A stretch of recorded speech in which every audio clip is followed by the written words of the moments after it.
তবে দরজা সবসময় খোলা, ফিরে আসলে আল্লাহ তাআলা ক্ষমা করে দেয়। সেই ছেলেটার নাম ছিল রায়ান। ছোটবেলায় মুষ্টি দিত, কোরআন পড়ত, নামাজে ছিল অস্থির এক ভালোবাসা।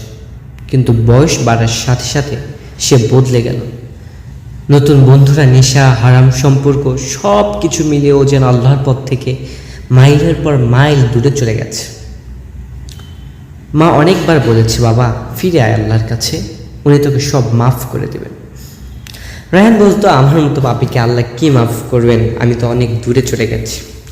এক রাতে ক্লাবে যাওয়ার পথে রায়ান এক অ্যাক্সিডেন্টে গুরুতর আহত হল। হাসপাতালের বেডে চোখ খুলতেই তার চোখে জল, যেন জীবনের সব পাপ একসাথে মনে পড়ে গেল। চোখ বন্ধ করে মনে মনে বলল, হে আল্লাহ, আমি জানি আমি ভুল করেছি, অনেক করেছি, কিন্তু আমি আর ফিরতে চাই না আগের জীবন। তুমি যদি আমাকে একটুখানি সুযোগ দাও, আমি ফিরে হাসতে হাসতে তোমার কাছে চলে আসতে চাই।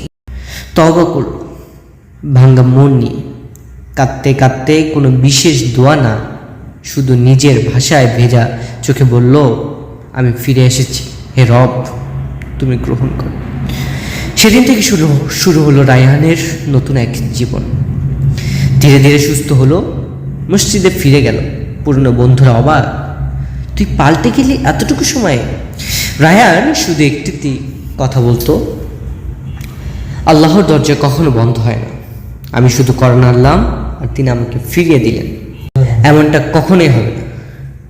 বন্ধু, মনে রেখো, তোমার পাপ যত বড়ই হোক না কেন, আল্লাহর রহমত তার চেয়েও বড়। তুমি শুধু একবার ক্ষমা চাও, তওবা করো।